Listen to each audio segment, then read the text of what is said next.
I have two other contexts here. Elders, speaking to elders. I love that part of how do you get the wisdom from them? And I know, having discussions like this with my father, I didn't want to hear probably 70% of what he wanted to say, but I did want to hear the 30%.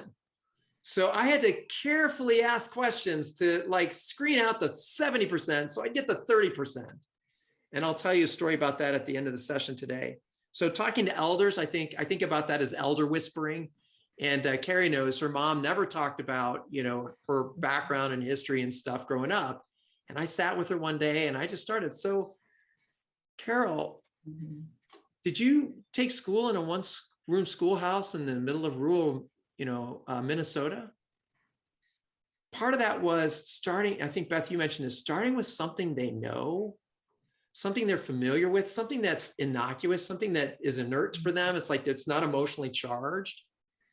And she just went, oh, well, we had multiple things, da, da, da. And then she started talking about playing baseball with her brother and how she would play catcher and how she was a pretty good hitter. And Carrie and her sister were sitting there going like,